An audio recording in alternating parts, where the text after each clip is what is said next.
She showed up in a torn velvet dress in the middle of a blizzard, and he tried to send her right back. He didn't want a wife. He wanted someone who could survive. And this woman, with her pale hands and city shoes already soaked through with snow, looked like she'd be dead before January. But she refused to leave. And that stubbornness, that one desperate, foolish refusal, would drag both of them into something far more dangerous than any mountain winter. Armed men. Hidden secrets. A fortune powerful enough to bury them both. Drop your city in the comments. Let's see how far this story travels. Hit like and stay until the end. This one's worth it. The train was 40 minutes late. Cole Barrett stood on the platform with snow collecting on the brim of his hat and ice working its way into the crack between his collar and his neck. And he didn't move. He'd been standing in the same spot for the better part of an hour. He wasn't the kind of man who paced. Pacing was for men who had somewhere else to be. He had nowhere else to be. Around him, Silver Ridge carried on the way it always did in Decembers, desperately and without much grace. A mule cart was stuck in the frozen rut near the feed store. Two men argued loudly outside the saloon about something that probably wasn't worth arguing about. Smoke from a dozen chimneys bent sideways in the wind. Cole watched none of it. He stared down the rail line, jaw tight, hands shoved into the pockets of his canvas coat. He'd made this trip once, and he wasn't planning on making it twice. Whatever came off that train today was what he was working with. That was the deal. He wasn't entirely sure what had possessed him to write the letter in the first place. 6 weeks ago, he'd been sitting at his table after 3 days of near silence in the cabin. Just the wind and the creak of the walls and the sound of his own breathing. And something had shifted in him. Not loneliness, exactly. He wouldn't have called it that. More like the slow, grinding recognition that a man running a homestead alone in the high Rockies was one bad leg injury, one bad storm, one bad season away from being a frozen body nobody found until spring. He needed help. Practical help, that was all. He dictated the letter to the agency through the post office clerk in town, a nervous young man named Gerald, who kept blinking too fast. Cole had been blunt about his requirements. He needed a woman with frontier experience or the willingness to acquire it quickly. Someone with a strong back and enough sense to know that survival in the mountains was not romantic. Someone who understood that what he was offering was shelter, food, protection, and the legal status of marriage. And that was the full extent of what was on the table. The agency had responded with a name, Vivian Mercer, 31 years old, originally from Philadelphia. Experience listed as household management, accounting, and this was the one that had nudged him toward writing back, demonstrated adaptability in challenging circumstances. Whatever that meant. He'd sent the second letter. He'd bought the ticket.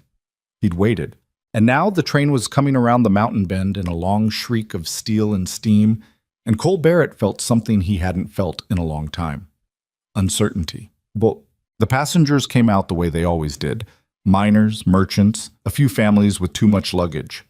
Cole scanned them with the detached efficiency of a man assessing traps on a line. Too old. Too young. That one was clearly meeting her husband from the way she was already scanning the platform. That one... He stopped. She was the last one off. She came down the metal steps carefully, one hand gripping the rail so tight her knuckles were probably white beneath her gloves. Except she wasn't wearing gloves. Her hands were bare and already reddening in the cold. She wore a dress that might have been beautiful once, a deep blue velvet with small buttons up the front, but it was torn at the left shoulder seam and the hem was filthy and damp in a way that suggested it had been that way for more than just this trip. Her hair was dark and half loose from whatever arrangement it had started in, and it whipped against her face in the wind, and she didn't push it away. She was too busy looking at Silver Ridge, looking at it like it was the last place on earth she expected to find herself, which, judging by the dress, it probably was. Cole walked forward. "Miss Mercer?" She turned, dark eyes, alert and exhausted at the same time, a bruise along her jaw. Old, going yellow at the edges. But there. Her face was the kind of face that gave away too much when she wasn't guarding it, and right now she wasn't guarding anything. She looked cold and scared and like she'd been holding herself together through sheer stubbornness for longer than was healthy. "Mr. Barrett," she said. Her voice was steadier than he expected. "Educated. That Philadelphia accent clipped and clear even through chattering teeth. Cole looked at her for a moment that went on too long. "Where's the rest of it?" he said. "I beg your pardon?" "Your things. Luggage." He glanced behind her at the train steps. A woman traveling cross-country in December generally arrives with more than one bag. She looked down at the worn carpet bag she was holding at her side. Something moved across her face. A decision, made fast. "I travel light," she said. Cole Barrett had spent 16 years in the mountains learning to read things that didn't want to be read. Weather, terrain, animals. People were easier than most. She was lying. Not about her name or who she was. He believed she was Vivian Mercer. She was lying about the bag. There was a story behind that bag being the only thing she had, and it wasn't a good one. He stood there in the blowing snow looking at this woman in her ruined velvet dress and her bare red hands and the old bruise on her jaw, and he felt the full weight of what he'd done by sending that letter. "You're going to freeze," he said. "I'm already freezing," she said. "Are you going to do something about that? Or are we going to stand here while I find out firsthand?" He almost smiled. He didn't. "Come on," he said, and turned toward the general store. And then he bought her a coat. Not out of tenderness, out of practical necessity. A woman who froze to death on the 2-day wagon ride to the homestead was useless to him, and a dead body in his wagon would raise questions he didn't want to answer. He picked the coat the way he picked tools, for function, not appearance. Heavy canvas, fleece-lined, meant for a man but close enough in size. He set it on the counter. Vivian Mercer looked at it, then at him. "Thank you," she said quietly. "It's not a gift," he said. "I'll dock it from your first month." She put the coat on without another word. The store owner, a wide man named Hatch with a permanent look of mild suspicion, watched them with barely concealed interest. News traveled fast in Silver Ridge, and Cole knew word of the mail-order bride had already circulated. He'd been the subject of enough speculation over the years to be immune to it.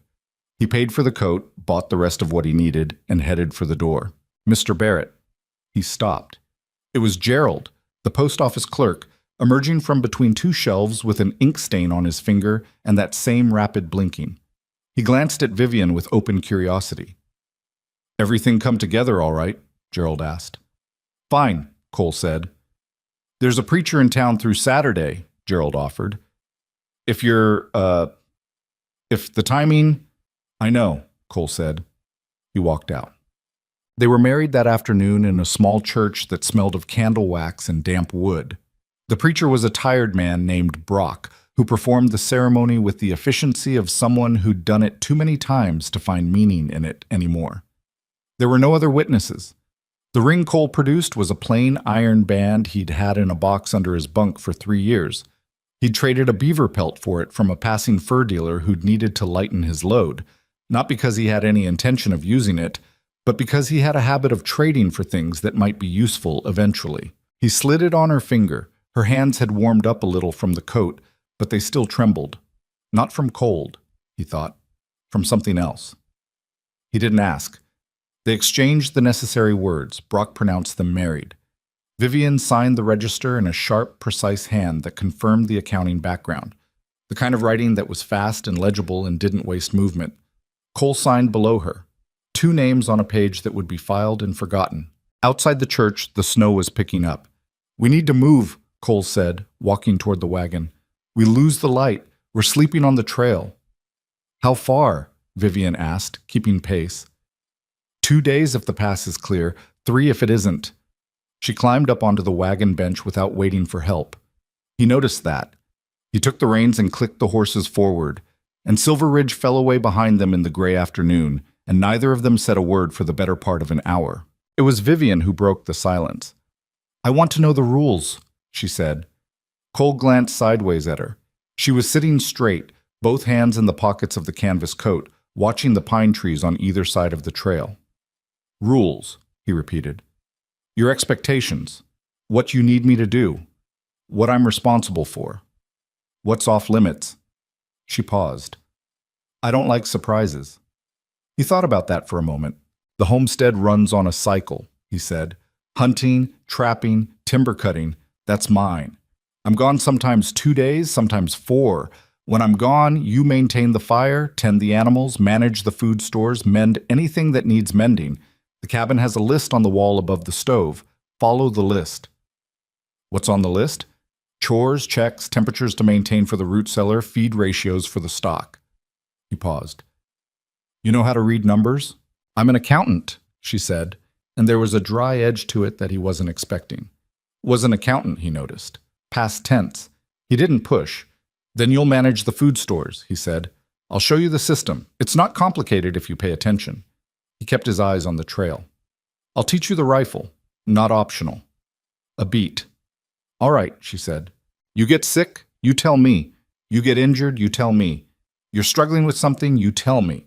I'm not interested in finding out something went wrong 3 days after it went wrong because you didn't want to admit you couldn't handle it. She was quiet for a moment. And what about you? She said. What about me? Same rules apply to you? The question surprised him more than he let on. I don't get sick, he said. Everybody gets sick. Not me. She made a small sound that might have been skepticism. And what's off limits? He considered the question seriously. My things are my things. Don't go through my packs. Don't touch the traps. You could lose a hand. Don't go past the eastern tree line alone. The drop on the far side isn't visible until you're already on it. What else? Don't ask me questions I haven't offered answers to, he said.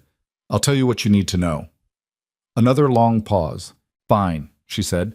Same rule applies to you. He said nothing.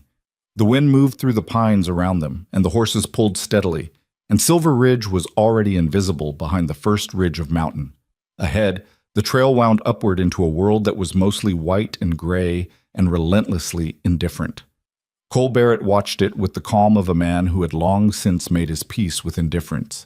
Beside him, Vivian Mercer watched it with something harder to name. The cabin revealed itself on the second afternoon in a clearing that the mountains seemed to tolerate rather than welcome. It sat backed against a granite shelf, low and solid, built from timber Cole had cut and laid himself over 3 seasons. It wasn't much to look at. A main room with a stone fireplace, a sleeping area partitioned off by a heavy curtain, a lean-to kitchen attached to the east wall, and a root cellar dug into the hillside behind. It had exactly 1 window. Vivian stepped down from the wagon and stood in the clearing looking at it. Cole unhitched the horses and led them to the small barn without comment. He came back to find her in the same spot. It's smaller than the letter described, she said. I didn't describe it in the letter. The agency's description said established homestead. It is established. She turned to look at him. There was something working in her expression that he couldn't entirely read. Not disappointment, exactly. More like recalibration, like she was adjusting numbers in a column. All right, she said, and picked up her bag and walked to the door. He followed. Inside, the air was cold. The fire had been banked low while he was gone, and it took him 20 minutes to bring it back up to a livable temperature. He walked her through the cabin with the efficiency of a man giving a tour of a tool shed. Here's the wood stack. Here's the water barrel. Check the level every morning. It freezes at the base overnight. Here's the root cellar ladder. Watch the 3rd rung. Here's the list on the wall. The list was long. She read it once, all the way through, without speaking. Any questions? He said. The feed ratio for the horses, she said. Is this adjusted for winter weight or standard? He looked at her. Winter weight, he said. She nodded. He showed her where she'd sleep. The main sleeping area, behind the curtain. He'd moved a cot into the lean-to kitchen for himself. It wasn't a conversation he wanted to have out loud, so he just showed her the arrangement and waited to see if she argued. She didn't. I'll start dinner, she said. He was almost to the door when she added quietly, Thank you for the sleeping arrangements. He stopped. Don't thank me, he said. It's practical. If the fire drops overnight, I need to know faster than you do. It was true. It was also not the whole truth. He kept walking. She burned the first 3 meals. Not catastrophically, not in a way that destroyed anything or wasted precious stores. But the first dinner was scorched on the bottom, the second was watery and undersalted, and the third was edible only because Cole had a high tolerance for food that was more fuel than pleasure. He ate all 3 without complaint. On the fourth night, she made something with dried venison and root vegetables, and a handful of dried herbs she'd found in a cloth bag hanging near the stove. He didn't know what she'd done differently, but it was hot and it was good, and when he looked up from the bowl, he found her watching him with an expression of cautious assessment. "Better?" she asked. "Yeah," he said, just the one word. She went back to eating, but something in her shoulders dropped a fraction of an inch. He noticed. The days developed a rhythm. He was up before dawn, out checking lines and hauling wood before the light changed. She was up shortly after. He'd hear the fire being stoked and the sound of the water barrel lid, and then silence as she worked through the morning. When he came in midday, there was food. She was learning the list, making small improvements he hadn't asked for, rearranging the root cellar shelves so the inventory was visible at a glance, mending a crack in the barn door frame with spare timber she'd found in the lean-to.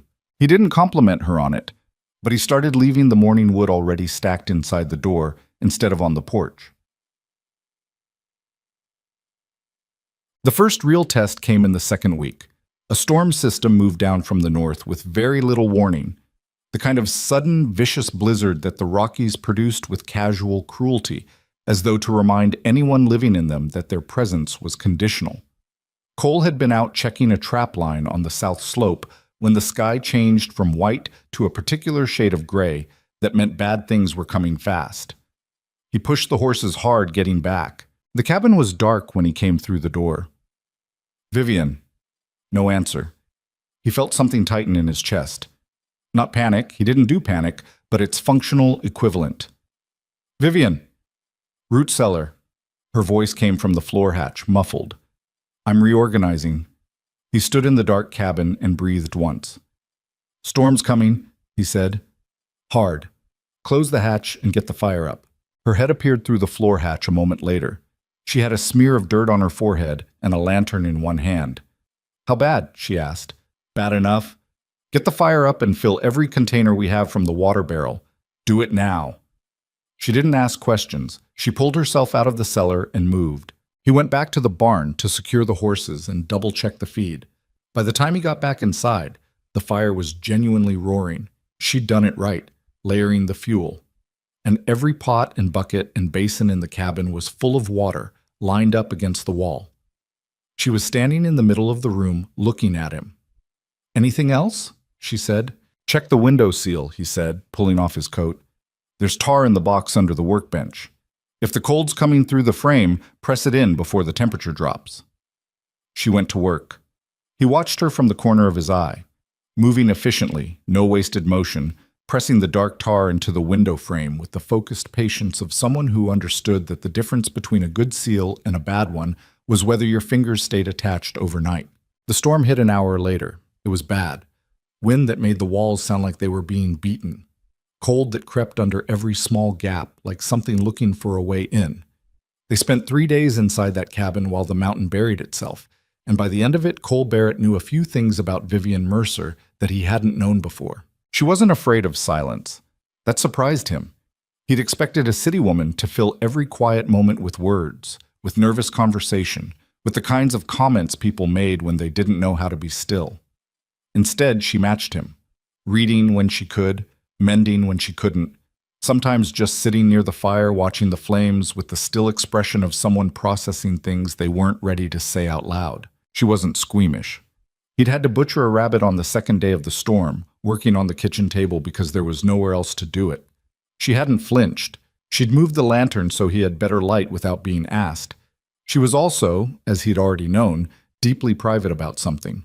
On the second evening, with the storm howling outside and both of them tired of staring at the same 4 walls, Cole had said, almost without deciding to, "The bruise on your jaw, when you arrived." She'd looked up from the sock she was mending. Her expression didn't change, but something behind her eyes went careful and still. "Old," she said. "I can see that." "Then you've answered your own question." "I wasn't asking how old it was." She was quiet for a long moment. Outside, the wind hammered at the wood. "I know what you were asking," she said, and looked back down at the sock. He didn't push. He'd said he wouldn't, and he meant it. But the bruise and the single bag and the torn dress and the past tense she'd used about being an accountant, Those things lived in the back of his mind like pieces of a trap he didn't have all the parts for yet. On a clear day in the third week, with the storm memory gone and the sky a hard, brilliant blue, Cole took her out behind the cabin with the Winchester. She'd never fired a gun. She was honest about that. He appreciated honesty more than he appreciated almost anything else.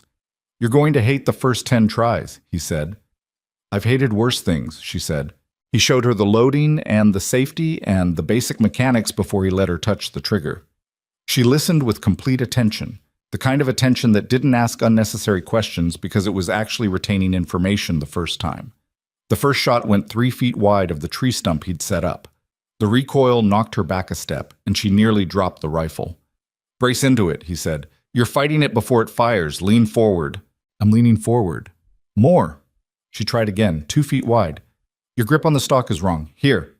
He adjusted her hands without thinking about it, moved her right thumb and repositioned her left palm, and the contact was brief and impersonal, but he felt her go very still under his hands. He stepped back. "Try again," he said. The third shot hit the edge of the stump. She lowered the rifle and looked at the stump with an expression of pure calculation.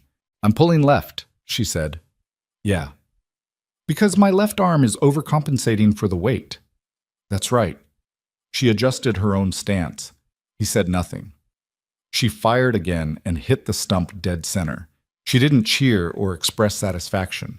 She loaded again and fired again and hit the stump twice more in a row. "That's enough for today," Cole said. "I want to do it again." Rifle hand gets tired. You lose accuracy before you know you've lost it, and then you build bad habits correcting for something that isn't real. Tomorrow. She held the rifle for a moment, looking at the stump. "What do I do if something comes while you're out and I have one shot?" she said. "One clear shot and I can't miss?" "What kind of something?" "Whatever kind is worst." He thought about it seriously. "Front shoulder," he said. "Not the chest, the front shoulder, just below the neck. It breaks the animal's ability to charge and usually drops it. And if it doesn't drop, then you put your second shot in the same place and back up." She looked at him. "That's it?" she said. "That's it," he said. "Most problems in the mountains come down to one decision made correctly." She looked back at the stump. "All right," she said, and handed him the rifle. They were building something in those weeks. Cole would not have called it friendship. That word suggested a warmth he wasn't ready to put a name to. But there was a functional ease developing between them, the way a tool fits a hand after enough use. He knew how she took her coffee, black, no sweetener. She claimed she'd run out of the preference for sugar somewhere in eastern Kansas, which she said with no further explanation. He knew she woke once in the night, every night, and checked the window before going back to sleep. He knew she sometimes sat with a small notebook and wrote in it in a compact, controlled hand, and that she closed it when he came near. He didn't ask about the notebook. She knew how to read his silences, which ones meant leave him alone and which ones meant simply that he was thinking. She knew he took 2 cups of coffee in the morning and nothing in the afternoon. She knew the sound that the north wall made before a wind change because he'd told her once.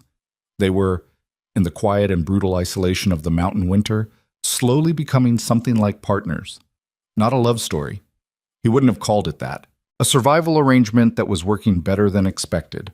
That was what he told himself. It was late January when he came home to find her sitting on the floor of the cabin.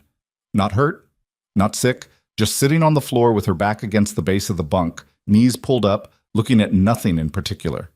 The fire was fine, the food was on the stove, everything was exactly as it should be. He stood in the doorway. "Vivian." She looked up. Her eyes were dry, but they had the look of someone who'd been somewhere very dark and had only recently started coming back. "I'm fine," she said. "I didn't say you weren't." He came in, took off his coat, and put the kettle on the fire. He didn't ask her to get up, and he didn't ask what was wrong. He made 2 cups of coffee, and he set one down on the floor beside her, and he took his to the chair by the fire, and he sat. That was it. She stayed on the floor. He stayed in the chair. The fire worked. The wind ran along the outside of the cabin in long, low notes. After a while, she said, "Do you ever miss people? Specific people you've lost?" He thought about it. "Yes," he said. "What do you do with it?" He considered the question with the seriousness it deserved. "I let it be there," he said. I don't push it down and I don't feed it. I just let it exist and wait for it to quiet. She was quiet for a moment. Does it always quiet? She asked. Eventually, he said. Not always when you want it to. She picked up the coffee and held it in both hands. That's the most you've said about yourself in 3 weeks, she said. Don't get used to it, he said. She made that small sound again, the one that might have been a laugh if it had gone a little further. He thought, she's afraid of someone. Whoever gave her that bruise, she's still afraid of them. He didn't say it. He looked into the fire and let the evening be what it was. And outside the mountain held them both in its cold, indifferent grip, and inside the warmth was enough. For now, February came with a brief, deceptive thaw. 3 days of above-freezing temperatures that made the snow turn heavy and gray, and then hard again when the cold returned. Cole read the thaw for what it was. Starvation season for predators. When prey was harder to find and the pack hierarchy was under pressure, things that normally kept their distance stopped keeping it. He told her before he left on the 4-day trap run. I'll be back Thursday at the latest, he said, loading the saddlebags. If it's Friday, there was weather. And if it's Saturday, she said, come to town. Don't come looking for me. She stood in the barn doorway with her arms crossed, coat buttoned to the chin. What should I be watching for? She asked. He paused. Tracks, he said. This time of year, wolf packs range farther. If you see prints near the tree line, don't go near the tree line. And if they come to me? He looked at her. They won't, he said. The barn smell usually keeps them back. She held his gaze with the expression he'd started to recognize, the one where she was filing information and didn't like the gaps in it. But if they do, she said. He tightened the saddle strap. You know where the rifle is, he said. He rode out. He was 2 days out, working a line along the northwest ridge, when the blizzard caught him. Not the dramatic kind that gave warning. This one came out of a clear afternoon in less than an hour, the temperature dropping 20 degrees as a pressure system rolled off the peaks with total disregard for anyone's plans. By the time he recognized what was happening, it was already unsafe to ride back, and he made camp in a rocky overhang and waited it out with the horses and the cold and the uncomfortable mental math of how many days he was going to be late. Vivian was alone in the cabin. He'd built that cabin to be defensible. The door was solid. The shutters were heavy. She had the rifle and she knew how to use it. He'd watched her put 4 clean shots into a target at 40 yards just last week. She was fine. He told himself that every 4 hours when he woke to check the horses, and he almost believed it each time. What she never fully told him, what came out in pieces over the weeks after, was the sequence of it. She'd heard the dogs first. The homestead had 3 dogs, 2 working dogs that slept in the barn, and an older male named Grit who sometimes slept inside. Around midnight on the 3rd day of Cole's absence, all 3 started making sounds she'd never heard from them before. Not barking. A lower, different sound. Grit was standing at the base of the door with his hackles raised and his whole body vibrating. She got up. She pulled on her coat and her boots, and she took the rifle from the wall and checked the load the way Cole had shown her. Through the single window, with the frost half covering the glass, she could see shapes at the tree line. She counted. 5. Maybe 6. The largest one was already crossing the clearing. She told him later that she'd thought about opening the door. She hadn't, obviously, but she'd thought about it, because there was some part of her that had believed if she stayed behind wood she wasn't really facing it, that it wasn't really happening. She recognized that impulse for what it was, and she'd put the rifle through the shutter slot instead. Cold barrel against the cold wood. Target in the dark. She'd fired. The sound was enormous in the frozen night. It rolled off the granite shelf behind the cabin and came back doubled, and the shapes at the tree line scattered. The largest one dropped. She reloaded. Waited. The remaining animals circled for a while, and then, whether because of the shot or because Grit was now genuinely howling with a ferocity she hadn't known he had, they pulled back into the trees and didn't come out again. She stayed at the shutter until dawn. In the morning light, she saw the dead animal in the snow, a large gray wolf, fully grown, 30, 40 pounds. She opened the door. Grit went out first. She followed. She stood over the wolf for a long time. Mutt. Cole came over the ridge on the afternoon of the 4th day, the horses exhausted and ice on his coat. He saw the body in the snow from 100 yards out, He pushed the horses faster than they wanted to go. She was in the barn, working. Mending a piece of tack that had cracked in the cold, her fingers moving steadily through the stiff leather. She had a bruise across her left cheekbone, fresh, purpling at the edges, and a deep scratch on her forearm that she'd bandaged with strips from an old shirt. She looked up when he came in. "You're early," she said. He looked at her. The bruise, the bandaged arm, the expression on her face that was tired and guarded, and something else, something below both of those. "What happened?" he said. "Wolf pack. 6 of them, maybe more. I saw the one in the snow." "I put it there," she said. He stood in the doorway of his barn, trail-worn and cold, looking at this woman who had arrived on his platform 2 months ago in a ruined velvet dress and bare hands, and who was sitting in his barn mending leather and telling him she'd shot a wolf at midnight to protect his animals like it was a fact she was submitting for record. "You all right?" he said. She looked at him for a long moment. "The recoil knocked me sideways," she said. "Hit the shutter frame." She gestured at her cheekbone. "Arm is from grit. He got too excited coming out in the morning, knocked me down. You stayed at the shutter all night." "I didn't know if they'd come back. They usually don't." "I didn't know that then." He walked to the tack bench and stood beside her, looking at the strip of bandage on her arm. She'd done it neatly, clean. He didn't touch it. "The animals are fine," she said. "Checked them all this morning. I fed the horses extra." He looked at her. The full weight of what she'd done sitting right there between them. Not the heroics of it, not the drama, but the simple practical reality of a woman alone in a mountain night with a wolf pack outside her door, who had made the right decision every single time. "Good," he said. He picked up the other end of the tack and held it while she worked. She didn't say thank you, and he didn't offer praise, and neither of them said another word for a long time. And the horses moved in their stalls. And outside, the dead wolf lay where it had fallen in the white February snow. Something had changed. He couldn't put a name to it, and he didn't try. But later that evening, when he caught himself watching her hands as she wrote in that small notebook, the efficient private script moving across the page, he knew that whatever she was carrying and whatever she was running from, it had stopped feeling like something outside his concern. It had started feeling like something he'd walk into a storm for. He pushed that thought down and went to check on the horses a second time because there was nothing useful to do with a thought like that. Not yet. 3 days after the wolf incident, Cole found the notebook. He wasn't looking for it.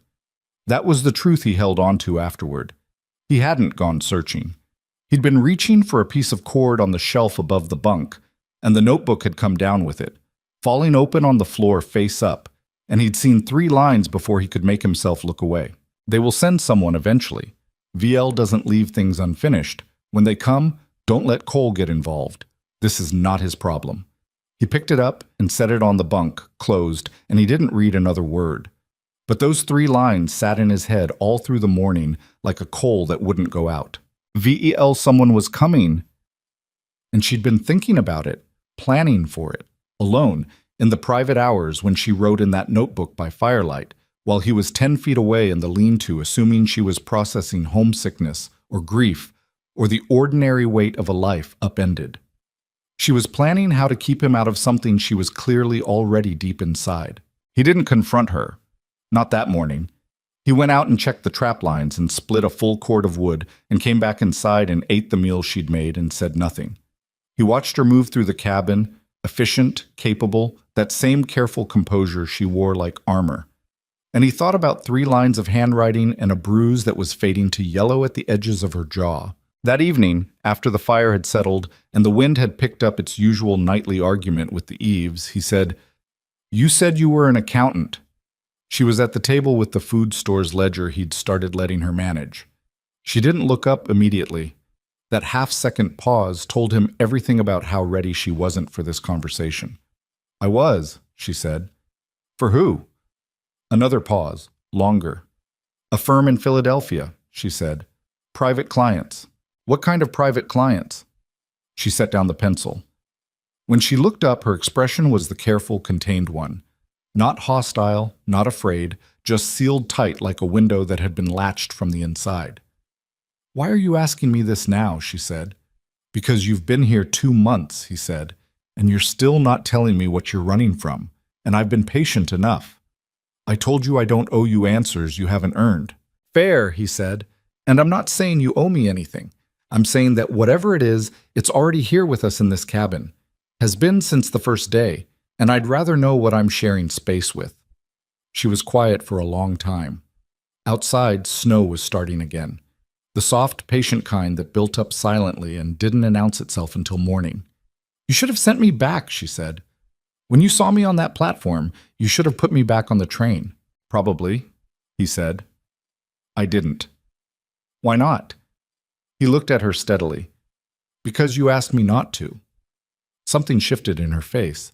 A small, involuntary thing, quickly recovered. She picked up the pencil again and turned it in her fingers without writing anything. I worked for one client for the last 3 years, she said finally. Not a firm. One man. He needed someone who could manage complex accounts across multiple holdings, property, contracts, payments to various parties.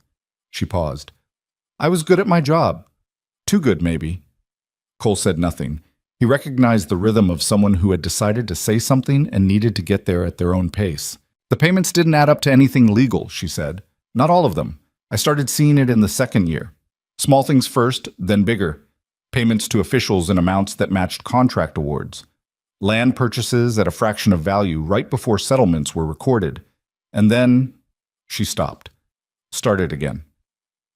There were payments to men I recognized as hired agents, not security, not investigators. She looked at him. Cleaners. The kind of men who make problems disappear. The fire settled in its grate. I started copying records, she said. Not all at once. A few pages at a time, over months. Into a ledger of my own. I didn't know what I was going to do with it. I just couldn't. I kept thinking someone should have it, in case something happened to me. And then something did, Cole said. She touched the side of her jaw. Not the bruise, which had faded, but the place where it had been. He found out what I'd been doing, she said. I don't know how. One of the other clerks, maybe, or someone going through my things. I came back from lunch one afternoon and 2 men were waiting in my office. A beat. I ran. You got out. Barely. She looked down at the table. I had the ledger in my coat. I had $11.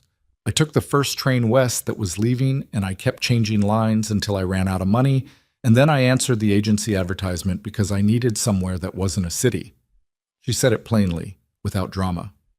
Somewhere no one would look for an accountant from Philadelphia. Cole was quiet for a moment. This man, he said. Who is he? She met his eyes. His name is Victor Langford, she said. He watched her face as she said it, the slight tension in her jaw, the way she held herself very still, as if the name itself had weight. He'd heard the name. Not here, not in Silver Ridge, which was too high and too small for that kind of reach. But before. Years back, when he'd had occasion to pass through Denver, he'd heard men at a rail office talk about Langford the way men talked about weather systems. Not as something that could be reasoned with, only tracked and avoided. Railroad money. The kind that had bought half a territory and was working on the other half. Where's the ledger now? Cole said. She held his gaze. Somewhere safe, she said. In this cabin? Somewhere safe, she repeated. He nodded once. He wasn't going to push on that. All right, he said. She blinked. All right? That's it? What did you expect? I expected... She stopped, shook her head slightly, as if she'd had a speech prepared and the situation had failed to require it. I expected an argument, or you telling me to leave. Why would I tell you to leave? Because I brought something dangerous into your home, she said. Because I lied to you about who I was. You didn't lie, he said. You didn't tell me. There's a difference. She looked at him for a long moment. Something in her expression was doing something complicated that she couldn't entirely suppress, and she pressed her mouth together and looked back down at the ledger. Get some sleep, Cole said, standing. Tomorrow's cold check day and the East Line needs resetting. He went to the lean-to. He lay on the cot in the cold kitchen space and looked at the ceiling and thought about a man named Victor Langford and a ledger hidden somewhere in his cabin and the woman sleeping on the other side of the curtain who had been carrying all of it alone for months. He didn't sleep well. But in the morning, he got up and made coffee, and when she came out of the sleeping area still pulling her hair back, he handed her a cup without a word, and they started the day. And that was a kind of answer, too. March arrived with the grudging reluctance of a season that knew it was losing. The cold didn't break. It never fully broke in the high Rockies, not until late April, and sometimes not even then. But the quality of it changed, less absolute, less like the world had decided to freeze permanently, and more like it was considering other options. The days got longer by minutes. Cole noticed, and he thought Vivian noticed too, though she didn't say anything about it. What she did do was spend more time outside, checking on things she didn't strictly need to check on, standing in the clearing with her face tipped up to a sky that was sometimes, briefly, the color of something other than gray. She was stronger than she'd been in December. That was simply true, and he recognized it the way he recognized changes in terrain, as information, not sentiment. Her hands had calloused. She moved through the homestead routines without thinking about them, the way the body eventually takes over from the mind when a task becomes familiar enough. She could read the animals' moods.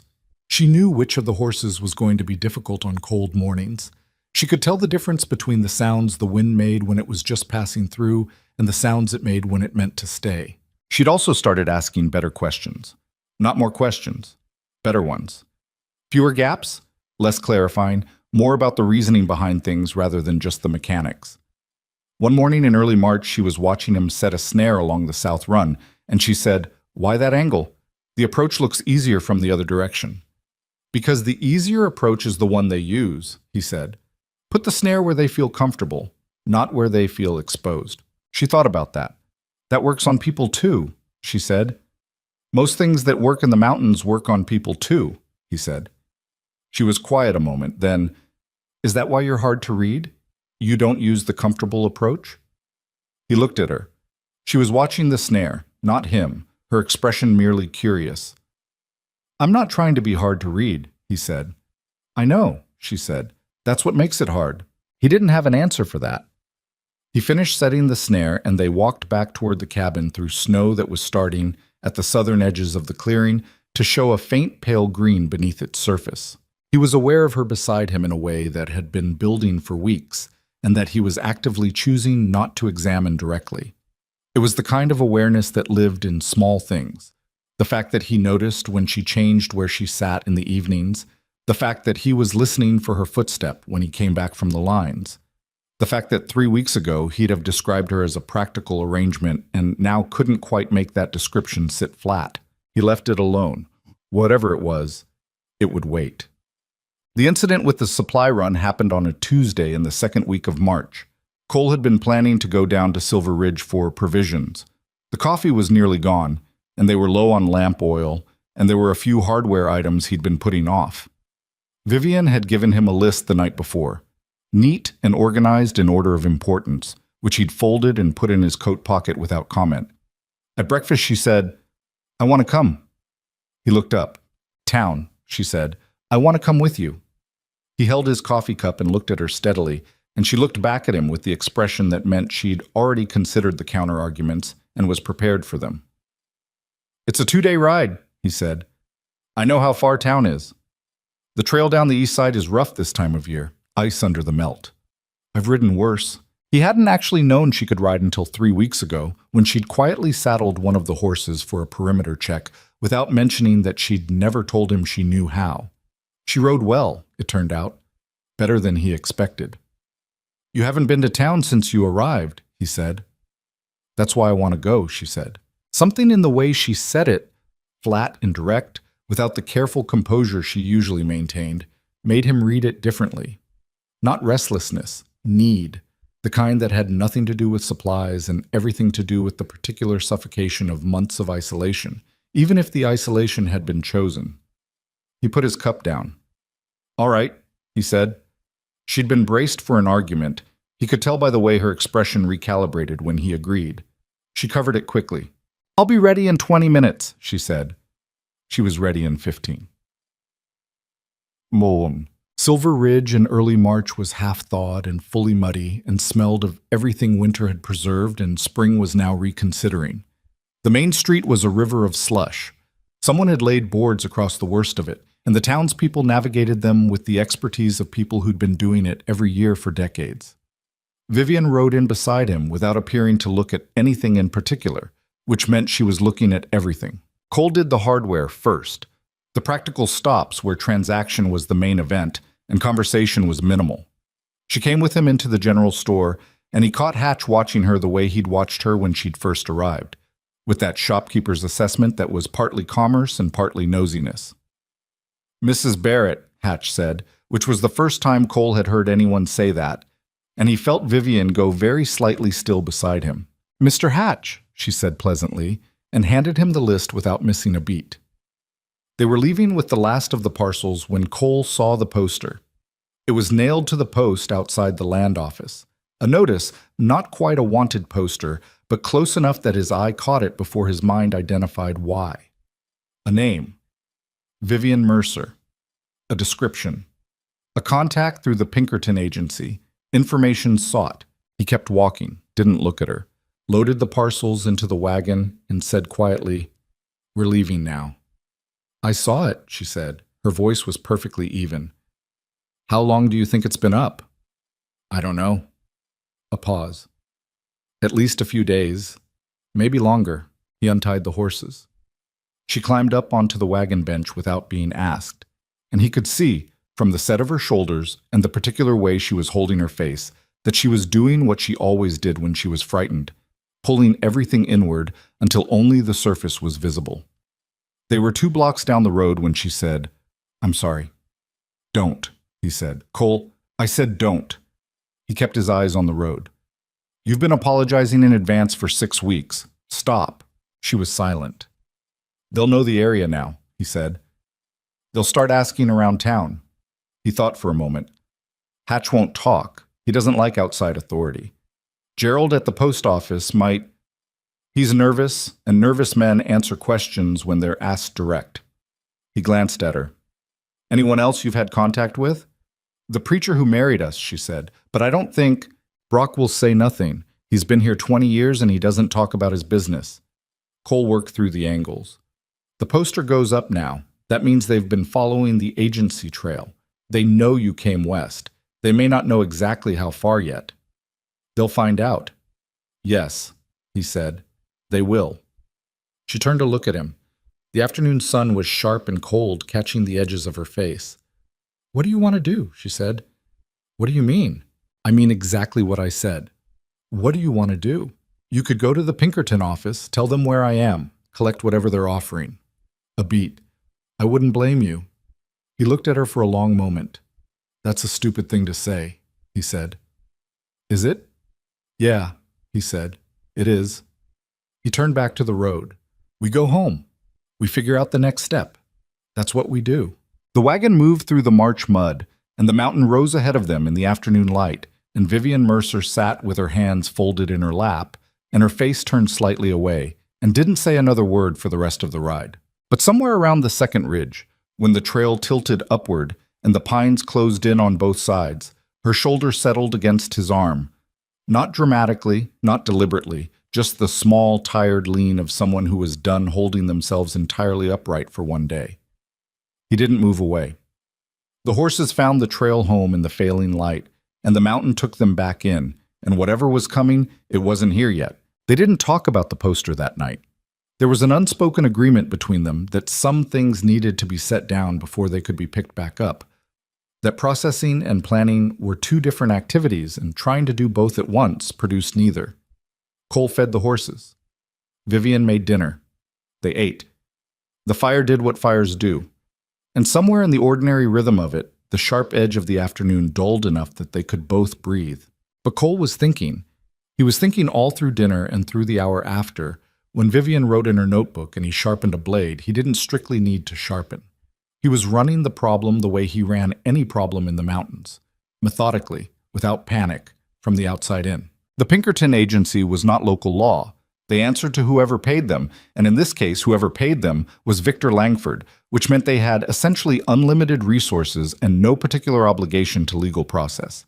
A Pinkerton notice in Silver Ridge meant someone had already narrowed the geography significantly, not to the homestead, not yet, but to the region, to the mountain. it would get more specific.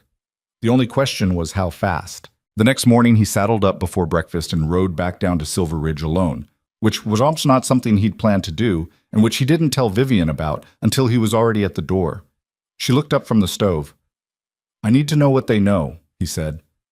"I'll be back tonight. Cole, stay inside, both dogs in with you." He was gone before she could argue. In town, he went to the saloon first, because saloons in small mountain towns functioned as the actual communications infrastructure. He bought a drink he didn't intend to finish, and he listened, which was a skill most people underestimated because it looked like doing nothing. Within 40 minutes, he had what he needed. The Pinkerton agent had arrived 4 days ago, a man named Dorian Pike, traveling with 2 other men who were not identified as Pinkertons but who wore guns in the manner of men for whom guns were professional equipment rather than tools or habit. Pike had spoken to the sheriff, a decent man named Aldous who had the look of someone deeply uncomfortable with the situation, and had asked questions about recent arrivals and marriages registered in the past 6 months. Cole finished his drink and walked to the sheriff's office. Aldous was at his desk. He was a compact man in his 50s with a gray mustache and the general expression of someone who had seen enough to be tired but not enough to be cynical. He looked up when Cole came in, and something in his expression said he'd been expecting this visit. "Barrett," he said. "Aldous." Cole sat in the chair across from the desk without being invited. "Tell me about the Pinkerton man." Aldous leaned back. "What makes you think—" "Don't," Cole said. "I've known you 8 years. I know when you're going to say something useful and when you're going to say something political. Skip the second one." The sheriff looked at him for a moment, then forward at his own hands. "His name is Dorian Pike," Aldous said. "He's got a commission signed by a federal magistrate out of Denver, which means I have to cooperate with him on paper. In practice, his warrant is for a woman named Vivian Mercer, wanted for theft of private documents and breach of confidential employment." A pause. "That's what it says on paper. And off paper?" "Off paper, he's got 3 men with him, and he asked specifically about homesteads in the upper elevations. Asked about you by name." Cole felt something go still and cold in his chest. Not surprise. Confirmation. "Hatch?" he said. Hatch told him nothing. Gerald told him you'd ordered a mail-order bride last fall and she'd arrived in December. Aldous met his eyes. "I'm sorry, Cole. Gerald didn't know what he was giving." "I know." He stood. "Where's Pike now?" "Rode out yesterday morning, North Trail." The sheriff paused. "Cole? If she's done something—" "She witnessed something," Cole said. "That's different." Aldous looked at him for a long moment, the kind of look that was doing the math on loyalty versus obligation. "I can't stop him," the sheriff said. "Legally. The commission is real." "I know. But I can be slow," Aldous said, "about reporting conversations I've had." Cole held the man's gaze. "Appreciate it," he said, and walked out. He pushed the horse hard going back up the mountain, not because speed would change anything now, but because the nervous energy that lived in his chest needed somewhere to go, and the horse was the only available option. The North Trail. Pike had taken the North Trail, which meant he already had enough of a bearing to choose correctly between 2 approaches, which meant his information was better than Cole had hoped. Vivian was in the clearing when he rode in, splitting wood. She wasn't doing it badly, which a month ago would have surprised him. She'd figured out the weight distribution issue early in February, and now she split with a clean, economical motion that wasted nothing. She looked up when he came through the tree line. She read his face before he said a word. "They know where we are," she said. It wasn't a question. "Not exactly," he said, dismounting. "Close enough." She drove the axe into the splitting block and stood with her hands on the handle, looking at him. "Tell me," she said. He told her. All of it. Pike, the commission, the North Trail, Gerald's inadvertent disclosure. He didn't soften any of it, and she didn't ask him to. She listened with the still absorbing attention she gave to things that mattered, and when he finished, she was quiet for a moment. "How long?" she said. "A day. 2 if the trail gives them trouble." He paused. "I need to know about the ledger." She looked at him. "I need to know if it exists and if it's here," he said. "I'm not asking where. I'm asking if." A long pause. "Yes," she said. "It's here." Is there enough in it to do what you said? Expose what Langford's been doing? If it reaches the right person, she said. The problem is finding someone he hasn't bought. A federal judge, Cole said. Not territorial, federal, beyond the reach of railroad money. They exist, she said carefully. I knew of one in Denver, Judge Emmett Krall. He'd prosecuted a railroad land fraud case 3 years ago against one of Langford's competitors. He was offered a bribe and reported it instead. You know this for certain? I researched him, she said, before I ran. I knew if the ledger was ever going to do anything useful, it needed the right destination. She paused. But getting it to Denver is the problem. If Pike catches up to us before... He won't, Cole said. You don't know that. No, he said. But I know this mountain better than any Pinkerton from back east, and that counts for something. She looked at him with an expression that was trying to decide whether that was genuine confidence or the kind of thing men said when they didn't have a better answer. He wasn't entirely sure himself. Come inside, he said. We need to make a plan. The plan, as plans go, was imperfect. It had to be. Because imperfect plans were the only kind available when the situation had too many variables and not enough time. They sat at the table with the lamp between them and Cole's hand-drawn map of the surrounding terrain spread across the food ledger, and they worked through it. The first question was whether to run or hold. Running had the advantage of mobility and the disadvantage of exposure. 2 people on a trail were visible in ways that a cabin in a clearing was not. Holding had the advantage of defensibility and the disadvantage that a defended position was only useful if help was eventually coming, and help was not coming. We don't run, Cole said. Not yet. If we leave now, we're on open trail and we can't outpace 3 armed men. So we stay, Vivian said. We prepare to stay, he said, and we prepare to move if we have to, both. What does preparing to move look like? Pack what you can't afford to lose into the saddlebags and leave them packed. Have the horses ready to go in under 10 minutes. He looked at the map. If it comes to leaving, we go west, not back down to Silver Ridge. There's a route through the Callaway Pass, harder trail but faster if you know it, and it comes out on the far side of the range near a mail relay station. You know this route? I've run it twice, he said. Once in October, once in early spring. Not in February. No, he said honestly. Not in February. She absorbed that. And the ledger, she said. Separate from everything else, he said. Not in the saddlebags, not in the cabin, somewhere on you, if we're moving. She nodded slowly. She'd already thought about this. He could tell by the fact that she wasn't surprised by the suggestion. There's something else, she said. He waited. The ledger alone is evidence, she said, but it's evidence from a former employee who ran. A good lawyer, some story, and Langford has 20 of them, could argue I fabricated it, altered records. She paused. But if someone else confirmed it, someone who'd seen the same things. There was another accountant, a man named Samuel Briggs. He managed Langford's Western holdings. I think he saw what I saw. You think? I think he knew. Whether he'd testify is another question. She looked at her hands. He was afraid. More afraid than me, I think, because he had a family. Cole thought about that. Where is he? Last I knew, managing an office in Cheyenne. She looked up. If we got the ledger to Judge Krall and Briggs confirmed even part of it, one thing at a time, Cole said. Right now we deal with Pike. She nodded, but he could see her mind working. Not out of anxiety, but out of the same accountant's instinct that had gotten her into this in the first place. She thought in sequences, in chains of cause and effect, in what happened after what happened. It was the same quality that made her good at managing the food stores, and the same quality that had made her copy those records month after month, with no certain plan for what to do with them. She couldn't help but look ahead. He couldn't help but notice that he found that quality, against all his inclinations, something close to beautiful. He looked back at the map. Well, Dorian Pike arrived the next afternoon. Cole saw him first. He'd been on the roof checking the shingle ties, something that genuinely needed doing and that also gave him a clear line of sight to the approach trail, when 3 riders came out of the eastern tree line into the lower edge of the clearing. He came down the ladder without rushing. Vivian, he said, coming through the door, they're here. She was at the table.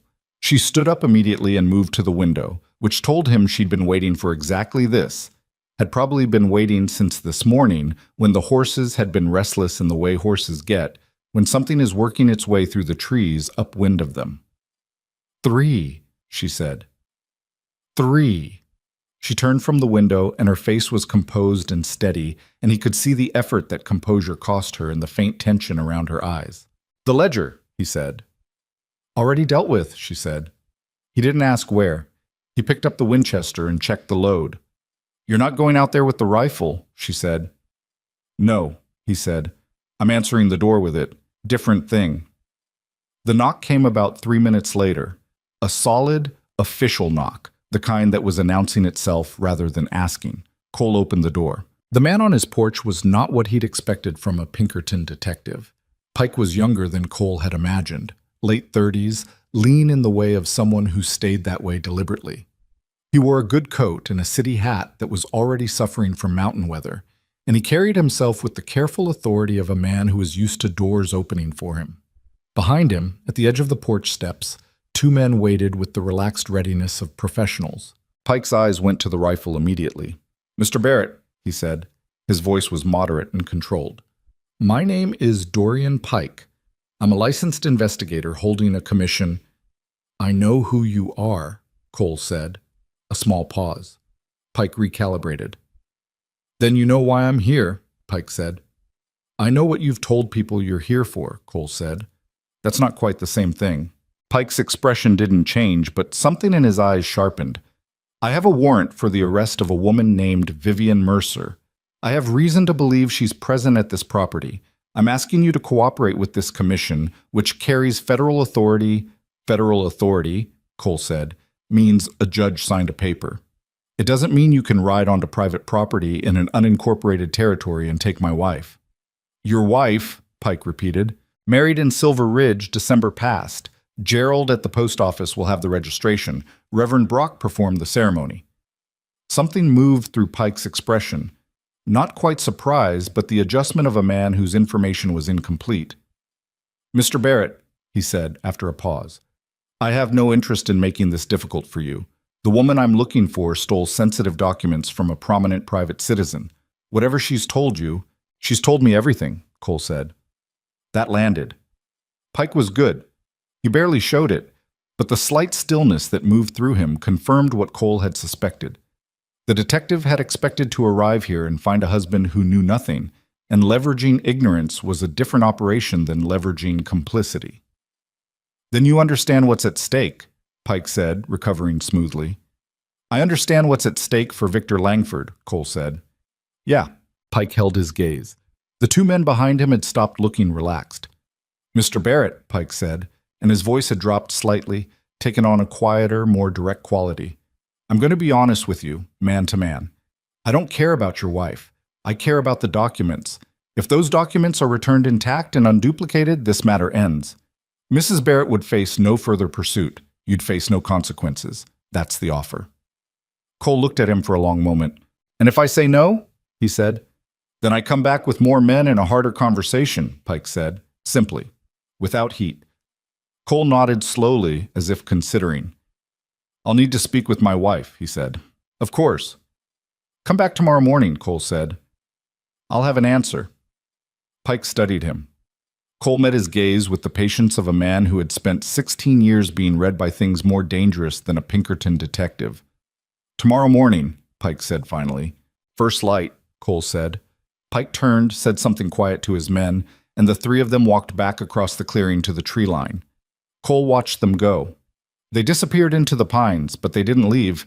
He could see the horses through the trees, stopping, setting up camp, close enough to watch.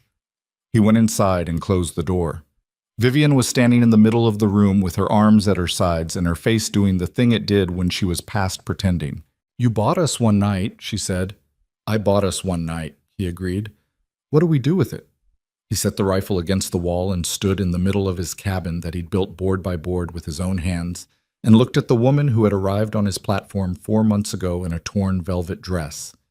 And he thought about everything between that day and this one, and he made a decision that he'd probably been moving toward for weeks without acknowledging it. "We're not giving him anything," he said. "Not the ledger, not you."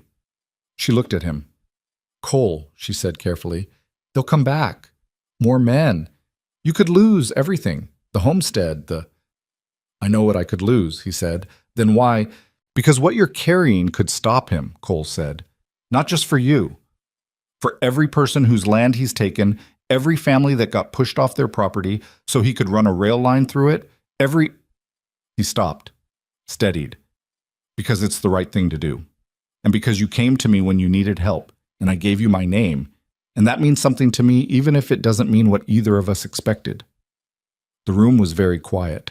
Vivian was looking at him with an expression he hadn't seen before. Not the guarded composure, not the careful assessment. Something underneath all of that, something that had been living down there for a while, and was now, in the particular crisis of this moment, too tired to stay hidden. I didn't think it would mean that much, she said quietly. To you. Neither did I, he said, and meant it. She looked away first. All right, she said after a moment. What's the plan? He thought. We need to get a copy of what's in that ledger to someone who can move on it faster than Pike can stop it, he said.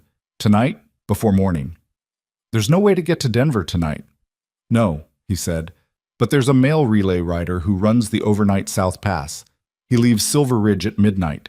If we can get a sealed packet to him before midnight, that's 2 hours of hard riding, she said. Yes, he said. She looked at him for a moment. I can copy the key pages, she said, the ones with the payment records and the dates, in an hour, maybe less. Do it, he said. She was already moving. He picked up the rifle and went back to the door and stood looking out through the crack at the darkening tree line and the faint orange light of a fire where 3 men were waiting for a morning that Cole Barrett had no intention of giving them. Outside, the mountain held its cold silence, indifferent as always to what happened in the clearing below. The horses shifted in the barn. Somewhere in the middle distance, something moved through the pines. An animal, a sound, the natural restlessness of a wilderness that didn't pause for human trouble. Inside, by lamplight, Vivian's pen moved fast and precise across the paper, copying numbers and names and dates that had already cost her everything once and were about to cost them both considerably more. Cole watched the trees and waited, and the night came down around the cabin like a held breath. Vivian finished copying in 53 minutes. Cole knew because he'd been counting, in the loose way a man counts when he's standing at a door watching tree-line shadows and trying not to think about how little margin they had. She came to him with 6 folded pages, tight and dense, with her small, precise handwriting, and a separate sheet with a single paragraph addressed to Judge Emmett Krall in Denver. The paragraph was direct and without drama. Dates, names, the nature of the evidence, and a request that the original ledger be subpoenaed through federal process before any Pinkerton commission could interfere with it. That's enough, Cole said, looking at the pages. It's the spine of it, she said. Payment dates, amounts, names of recipients, cross-referenced against contract awards. A federal judge with half a brain can see the pattern in 10 minutes. She paused. It won't be enough to convict, but it'll be enough to open an investigation, and an investigation is enough to freeze everything he's doing. That buys time for the original. Cole folded the pages and sealed them into an oilskin packet he used for keeping documents dry on the trail. He wrote Krall's name on the outside in his own hand. You can't ride down yourself, Vivian said. No, he agreed. Pike's men will be watching the trail. Then how? There's another way down, he said. Southwest slope. It's rough and it's longer and in the dark. It's not something I'd do for fun, but they won't be watching it because they don't know it exists. He picked up his coat. I'll be back before first light. She looked at him. The lamp was burning low and the cabin was all shadow and firelight, and her expression was doing something complicated that she wasn't bothering to hide entirely. Be careful, she said. Not come back safe or anything that admitted too much. Just be careful, which was Vivian's version of the same thing, and he understood that. Bar the door, he said. Don't open it for anything that doesn't sound like me. What does you sound like? 3 knocks, pause, 1. She nodded. He went out the back through the lean-to and took the long way around the barn to avoid the sight line from the eastern tree line, moving low and using the shadow of the granite shelf behind the cabin until he hit the southwest trail. It wasn't a trail, exactly. More like a route he'd memorized through repetition, a sequence of landmarks in the dark that his body knew even when his eyes didn't. The ride down was bad. Not catastrophically bad, but the kind of sustained, grinding difficult that required constant attention and offered no reward. Twice the horse picked wrong in the dark, and he had to dismount and lead her around obstacles by feel. The temperature was dropping again. Clear night sky, which meant no cloud cover, which meant everything was losing heat fast. He made Silver Ridge at 11:40. The mail rider was a young Ute man named Joseph Cade, who ran the overnight Southern Pass twice a week and was reliably the most discreet person in a 50-mile radius because discretion was simply part of the job. Cole caught him at the relay station saddling up. "I need this on the first coach to Denver," Cole said, handing him the packet. "Addressed to Judge Crawl, not the post office, the federal courthouse." Cade looked at the packet, looked at Cole. "Extra?" he said. Cole gave him everything in his coat pocket. $12 and a small folding knife that had cost him more than $12, but that was what he had. Cade put the packet in his inner breast pocket without another word and rode south into the dark. Cole turned around and rode back up the mountain. He made it back to the cabin at 2:15 in the morning, cold down to something that felt like bone level, the horse blowing hard. 3 knocks, pause, 1. The bar came off the door, and Vivian was standing there with the rifle and an expression of relief that she immediately composed into something more neutral. "Cade has it," he said, coming in. "Good," she said. "We have until morning before Pike expects his answer. And we're going to tell him no. We're going to be gone before he can ask," Cole said. She looked at him. "We can't stay," he said, taking off his coat. "Even if Pike backs off for now, which he won't, once he knows we've sent something to Denver, Langford will send more. Different kind. Men who don't bother with commissions." He looked at her steadily. "We need to be somewhere else when that happens." "Where?" he thought. "Cheyenne," he said. "You said Samuel Briggs was in Cheyenne." Something shifted in her face. "You want to go to Briggs? You said his testimony would strengthen the case." "I said it might," she said. "He was afraid, Cole. He has children. I don't know if He's had 4 months of living with what he knows," Cole said. "People change in 4 months. You know that." She was quiet for a moment. "Yes," she said. "I know that." "Get some sleep," he said. 2 hours. We move before dawn. You need sleep more than I do." "I'll manage. Cole." She said it with a firmness that made him stop. 2 hours. I'll wake us both." He looked at her. The lamp was almost out and the fire was low, and she was standing in the middle of the cabin with the rifle still in her hand and her hair loose and the expression on her face that wasn't quite the guarded version and wasn't quite anything he had a clean name for. 2 hours, he said. He sat in the chair by the dying fire and was asleep in less than 10 minutes. When she shook his shoulder 2 hours later, he came awake clean and fast, the way he always did, and he saw that she'd packed both sets of saddlebags and saddled the horses already, which she'd done quietly enough in the barn that he hadn't heard it. He looked at her. "Ready?" she said. They rode out of the clearing at 4 in the morning with the sky still fully dark and a hard cold at their backs, and the horses moving as quietly as horses move when they know they're going somewhere, which is not as quietly as you'd want, but quietly enough. They got 300 yards into the southwest trail before the first shot came out of the trees. It went wide, 10 feet wide, high and left, the kind of shot fired to stop rather than hit. Cole had the horse down to the trees before the sound had finished echoing, pulling Vivian's mount with him by instinct. "Pike's men," he said.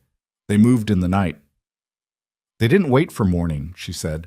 Her voice was steady, but her breathing wasn't. "No," he was already thinking. "They can't see us in the trees. We have maybe 2 minutes before they try to flank. If we go back..." "We can't go back," he said. "The cabin is where they'll push us." He was right. Even as he said it, he could hear horses moving in the darkness to the north. The second man coming around to cut off the cabin retreat. Pike was good. He'd anticipated the early departure and moved to bracket them. 3 men. 2 that Cole could account for in the dark. 1 in the trees to the east where the shot had come from, 1 coming around north. Which meant Pike himself was somewhere he couldn't see yet, probably sitting on the approach trail where he could watch both angles. Cole dismounted. "Get down," he said quietly. Vivian was down before he finished saying it. Follow me, he said. Keep low and keep close. The horses come with us. Where are we going? Back to the cabin, he said. Not to stay. For what's in the lean-to? She didn't ask. She followed. He went in a wide arc through the trees south of the clearing, using the granite shelf as a landmark, moving with the particular kind of careful speed that was something he'd learned a long time ago. The understanding that in bad terrain, fast was usually slower than careful. He could hear the man to the north thrashing through underbrush without that understanding. Amateur noise. They made the cabin from the back. Cole went into the lean-to and came out with two things: a coil of wire and a wooden box that he handled with the specific care of someone who respected what was inside it. Vivian saw the box. "Is that blasting powder?" he said, "for clearing timber." A pause. "How much?" she said. "Enough," he said. "Go to the barn. Get both horses into the tree line to the southwest. Wait there until you hear it, and then ride. Don't wait for me." "No," she said immediately. "Vivian, don't tell me to leave without you," she said. "That's not the arrangement." "That's not—" He stopped. She was looking at him with an expression that had nothing negotiable in it. He thought about arguing and recognized that arguing would cost more time than it was worth. "Stay low," he said. "Barn to southwest tree line. Keep the horses quiet." She moved. He worked. He didn't have long. He could hear voices now. Two of them, east and north, communicating in the way men communicate when they're trying to coordinate position in the dark without giving themselves away, which is to say badly, with too many words. Pike was still silent, which was more concerning. Cole laid the wire from the blasting box in a line along the east wall of the cabin, around the corner of the lean-to, and across the approach trail. He worked fast and without a light, because a light would tell them exactly where he was. The wire arrangement was rough. He'd done this properly, methodically, for timber work, with careful measurements. This was neither proper nor methodical. It was improvised under pressure in the dark, and it would probably work, and it might also do something unexpected, and the best he could do was account for the most likely outcomes. He was threading the second wire when a flashlight beam cut across the clearing from the eastern tree line and landed squarely on the lean-to. Cole went flat. A voice. "He's at the cabin." Running footsteps. Two men, east and north, converging on the clearing. Cole pressed himself against the base of the cabin wall and watched the beam sweep back and forth, and thought about angles. He needed to be behind the granite shelf when it went. He moved along the base of the cabin wall, staying below the beam's sweep, around the north corner, and then he ran. Not gracefully, stumbling once on a route he couldn't see, catching himself with one hand in the snow. The granite shelf was 40 yards. He made it in less than that many seconds and pressed his back against it. He triggered the wire. The sound was enormous. It wasn't a single explosion. It was a sequence. The powder in the lean-to catching, and then the secondary in the pile he'd set against the east wall, and the combined effect sent a column of fire and debris upward that he felt in his teeth from behind the granite shelf. The shockwave moved through the snow in a visible ring. The east wall of the cabin blew outward. The lean-to disintegrated. He heard shouting, "One man down," from the sound of it. Not dead, but down and stunned. The other one had stopped running. Cole moved while they were disoriented, southwest, toward the tree line, toward where Vivian was supposed to be with the horses. She was exactly where he'd told her to be. Both horses. Standing in the shadow of the pines with her hand over the nearer one's nose, which was how you kept a horse from reacting to loud noise if you got there early enough. Her face was illuminated for a moment by the fire still burning where the lean-to had been, and her expression was focused and tight and absolutely present. "Go," he said, taking his horse. They rode southwest into the trees, and the fire behind them lit the clearing orange and red, and Cole didn't look back. Bapas. They rode hard for 2 hours before he let them slow, and by then they were past the first ridge and into the territory that Pike's men would need daylight and local knowledge to follow. Cole was reasonably confident they had neither. He pulled up in a stand of timber and they stopped, both of them breathing hard. The horses worse. Vivian looked at him. She had pine sap on her coat and snow in her hair and a look in her eyes that was somewhere between the aftermath of fear and something not entirely unlike exhilaration, though she'd probably have objected to that word. Your cabin, she said. Yeah. The lean-to, the east wall. Yeah. She was quiet for a moment. He could see her processing the scale of it, everything he'd built, what they'd left behind. I'm sorry, she said. Stop apologizing, he said. Cole, I mean it. He looked at her. It's wood and stone. It can be rebuilt. He pulled his coat tighter against the cold. You can't. She held his gaze for a long moment in the dark. That's the most... She stopped, started again. You keep saying things that make it harder to stay at a reasonable distance from you, she said. He looked at her. Is that what you're doing? He said, staying at a reasonable distance. I've been trying to, she said. How's that working? She made a sound that was genuinely close to a laugh this time, short and slightly ragged from everything the last few hours had been, but real. Not well, she said. He leaned across the distance between the horses. He was clumsy about it. It was an awkward angle and there was a branch in the way that he didn't see until it caught his shoulder, and Vivian actually flinched back in surprise before she understood what he was doing. And then she didn't flinch back. It was brief and imperfect. And they were both cold, and the horses were impatient, and somewhere behind them, a man named Dorian Pike was probably reorganizing and furious. When he pulled back, she was looking at him with an expression he'd never seen on her face before, unguarded all the way down, nothing managing nothing, just her. Reasonable distance, he said. Shut up, she said, but without heat. He almost smiled. He was getting closer to it. Come on, he said, turning his horse. Long ride to Cheyenne. Diplomat. They made camp once before dawn, a cold camp in a hollow that blocked the wind but offered nothing else in the way of comfort. No fire. Fire meant location, and location was the one thing they couldn't afford to give away. They ate cold provisions from the saddlebag, sitting close enough to share warmth without discussing it as a choice. Cole was calculating the miles to Cheyenne and the state of the horses, and the realistic likelihood that Pike would pursue south versus east, when Vivian said, I need to tell you something. He looked at her. About the ledger, she said. There are names in it beyond Langford. Officials, 3 territorial judges, a marshal out of Denver, 2 senators. She paused. When this opens up, it's going to be bigger than one rich man. It's going to be... She shook her head slightly. It's going to pull on things that a lot of powerful people don't want pulled on. I know, he said. You know? I've been thinking about it since you told me what was in it, he said. Something that big doesn't stay quiet just because a judge opens an investigation. It becomes political. It becomes a fight. Yes, she said. It does. She looked at him. I want you to understand what you're in the middle of. You didn't sign up for this. I signed something in Silver Ridge in December, he said. That's close enough. She looked at the dark ground between them. A piece of paper doesn't obligate you to, but it's not the paper, he said. She went quiet. The wind moved through the hollow above them, and the horses shifted their weight, and somewhere on the far ridge something made a sound and fell silent. The night was fully dark now, moonless, the kind of dark that was oddly private. You're a strange man, Cole Barrett, she said finally. Probably, he said. I mean that as a compliment. I know, he said. Get some sleep.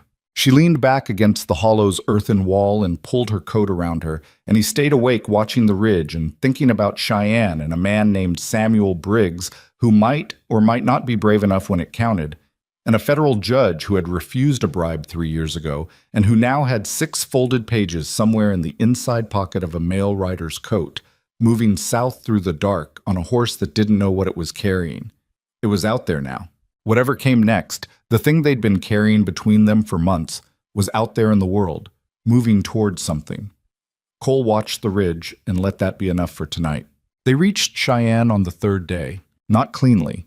The last stretch of trail had given them 2 hours of freezing rain that turned the road into something closer to a river, and Cole's horse had pulled up lame on the final approach into town, forcing him to walk her the last 4 miles, while Vivian rode alongside at a pace that was too slow for either of their nerves. By the time Cheyenne's main street materialized through the gray afternoon drizzle, They were both soaked and saddle sore and running on the particular fuel that kicks in when adrenaline has been burned through and there's nothing left but stubbornness. They found a boarding house on the eastern edge of town, the kind of place that didn't ask questions as long as payment arrived before the questions did. Cole paid 2 nights in advance with the last of the money from the saddlebag reserve he'd sewn into the lining 2 winters ago for exactly the kind of emergency that had never happened until now. The room was small and cold and had a window that looked out onto a wall, which was actually ideal because a window with a view also had a view of you. Vivian sat on the edge of the bed and pulled off her wet boots and looked at the ceiling. "Briggs," she said. "Tomorrow," Cole said. "You need to sleep. I need to find him before he finds out we're here and disappears." Vivian: "You've been awake for the better part of 36 hours. So have you." "I'm used to it." She looked at him with an expression that communicated very efficiently what she thought of that answer. 4 hours, she said. Then we find him. He didn't argue. He sat in the room's one chair with his back to the wall where he could see both the door and the window, a habit so ingrained it wasn't a decision anymore, and he was asleep inside of 10 minutes. She let him sleep 5. Damn, Samuel Briggs was not hard to find. That was the first problem. A man who was afraid and had something to hide should have been harder to find. He should have been in a small office on a quiet street, operating under a different name, keeping his head down in the deliberate way of someone who understood they were exposed. Instead, Vivian found his name on a brass plate outside one of the larger commercial buildings on Cheyenne's main thoroughfare, Briggs & Associates, Land Management, 2nd floor, which told her one of 2 things. Either Samuel Briggs had decided the best place to hide was in plain sight, or Samuel Briggs had decided not to hide at all. She wasn't sure which possibility worried her more. Cole stood beside her on the boardwalk looking at the brass plate. "He's still working for Langford," Cole said. "I don't know that," she said. "A man cuts ties with Langford's operation. He doesn't put his own name on the door of a land management firm," Cole said. "He's still connected. Or he's trying to appear connected so no one looks at him too closely," she said. But even as she said it, she could hear how thin it sounded. "Only one way to know," Cole said. She straightened her coat, still damp at the collar, nothing to be done about it, and pushed through the door. The office was what the brass plate had promised. Respectable, organized, the kind of space designed to project reliability. A young clerk at the front desk looked up with the professional smile of someone paid to be pleasant. "Samuel Briggs," Vivian said. "Oh, tell him Vivian Mercer is here." The smile went uncertain at the edges. "Do you have an appointment?" "Tell him," she said. The clerk disappeared through an inner door. Cole stood beside Vivian with his hat in his hands and his eyes on the door and the window in equal measure. 30 seconds. A minute. The inner door opened. Samuel Briggs was 42, heavy-set in the way of a man who had once been solid and was now soft at the edges, with reading spectacles pushed up on his forehead and the look of someone who had just received information that rearranged everything he thought was true about his afternoon. He stopped in the doorway and looked at Vivian with an expression that went through surprise and relief and fear in about 2 seconds flat. "Vivian," he said, just her name, like it meant several things at once. "Samuel," she said, "we need to talk." He looked at Cole. "My husband," she said. "He stays." Briggs looked at Cole for a moment, clearly doing some kind of rapid internal calculation, and then he stepped back and held the door open. "Come in," he said. What? The inner office was small and private. Briggs closed the door and then stood with his back against it, which Cole noted was the position of a man who hadn't decided yet whether he wanted to be inside this room or outside it. "You're alive," Briggs said to Vivian. "Yes." "When you disappeared, I thought—" He stopped, shook his head. "They told me you'd stolen documents, that you were a fugitive." "I did take documents," she said. "I took them because what they documented was criminal, and I was the only person who could prove it." Briggs was quiet for a moment. He walked to his desk and sat down in his chair, the way a man sits when his legs have made the decision before his mind has. He took off the spectacles from his forehead and turned them in his hands. "You know what you're asking," he said. Not a question. "I know what I'm asking," she said. "I have a wife," he said. 3 children. The youngest is 4 years old." He looked at the spectacles. I've thought about this every day for 2 years. Every single day. And every day I've told myself there's no version of this that ends well for my family. Samuel. Vivian leaned forward slightly. I've already sent the key records to a federal judge in Denver, Judge Kroll. He has enough to open an investigation. But an investigation without corroboration is something Langford's lawyers can delay for years. If you testify, not everything, just what you saw directly, it changes the timeline. It changes what Langford can bury and what he can't. Briggs said nothing. He's been buying time with his lawyers for 30 years, she said.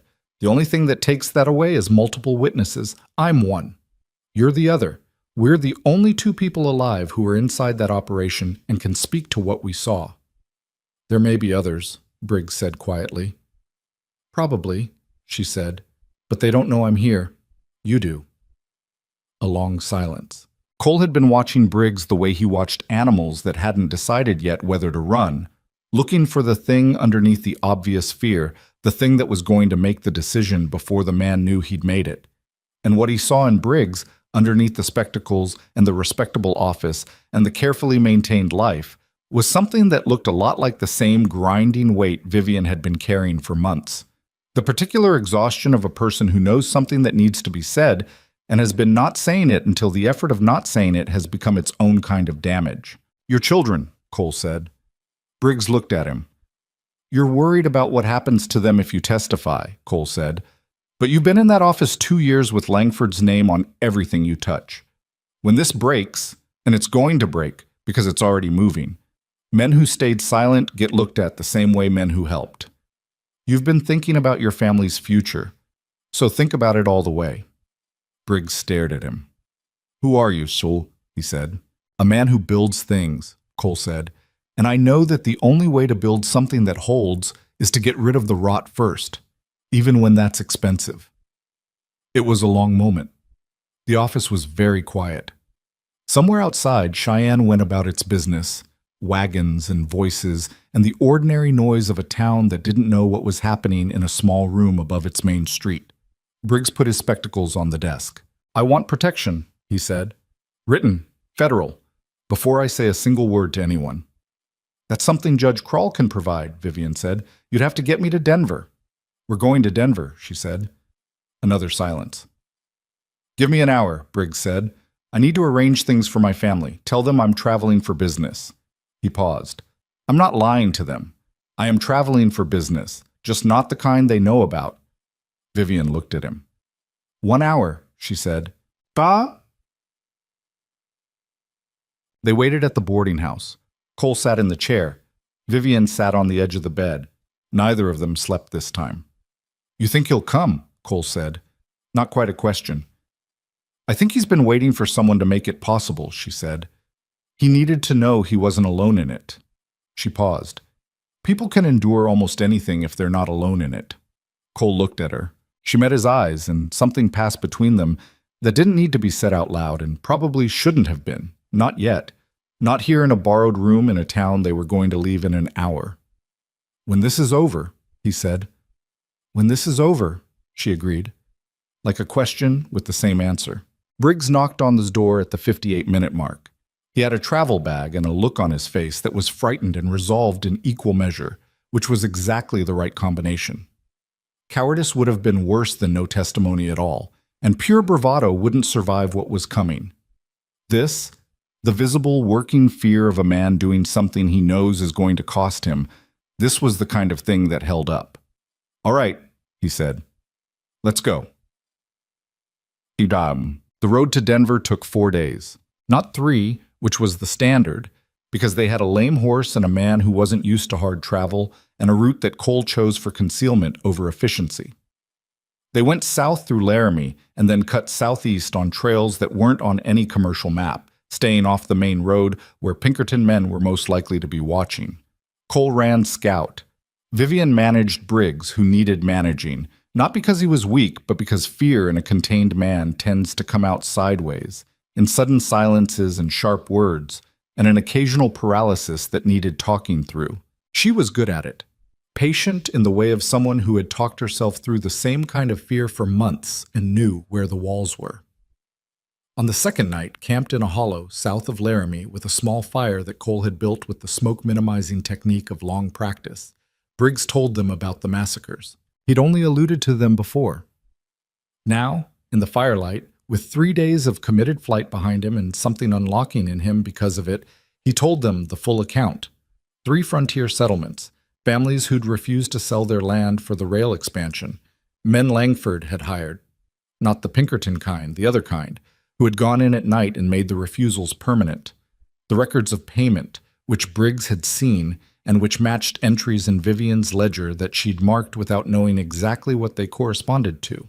When he finished talking, the fire was low and nobody said anything for a while. "I should have gone to someone 2 years ago," Briggs said. His voice was flat with self-knowledge. "Yes," Vivian said. No softening, but no cruelty either. Just the truth, which was what he needed more than comfort. "I kept thinking someone else would," he said. "Everyone thinks that," she said. "It's how things like this stay buried." Cole added a piece of wood to the fire and watched it catch. "You're going now," he said. "That's what matters." Briggs looked at him. "You really believe that?" he said. "That it matters when? Not just whether." Cole thought about it honestly. "I believe the right thing done late is still the right thing," he said. "I also believe it would have been better earlier. Both of those are true." Briggs nodded slowly. He looked into the fire for a long time. "My daughter drew me a picture before I left," he said, not really to either of them. "Mountains. She'd never seen a mountain, just drew what she imagined they looked like." He paused. "I put it in my coat pocket." Nobody said anything to that. There was nothing to say that wouldn't diminish it. They arrived in Denver on a Thursday afternoon in late March, when the city was doing the uncertain business of transitioning between seasons. Snow still on the peaks visible from the main street, mud in the roads, and a quality of light that was starting to remember what warmth felt like. The federal courthouse was a solid sandstone building on the east side of the city, the kind of architecture that was meant to convey permanence and authority and mostly succeeded. Cole walked in with Vivian on one side and Briggs on the other, and the clerk at the receiving desk looked up at 3 travel-worn people who didn't look like the kind of people who typically walked into federal courthouses and didn't say anything, because the look on all 3 faces communicated that this wasn't a conversation he was going to talk them out of. "Judge Krall," Vivian said. "We sent documentation ahead. My name is Vivian Mercer." The clerk went somewhere. They waited. Emmett Krall was 61, with white hair and the build of a man who had been large once, and had compressed rather than diminished with age. He came out of the inner corridor with the sealed oilskin packet in his hand. Cade had delivered it. It had arrived, something that Cole had been holding as an open question until this moment.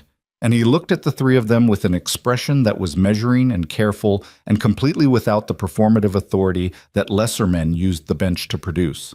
"Mrs. Mercer," he said. "Judge Krall," she said.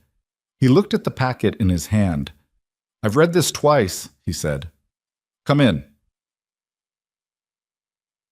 What happened in Krall's office over the next 3 hours was not dramatic in the cinematic sense. It was document review and testimony and the careful procedural work of a legal mind building a structure that would hold under pressure. Krall asked precise questions. Vivian answered them precisely. Briggs answered his with the shaking hands and steady voice of a man who had committed to something and was going to see it through regardless of how his body felt about it.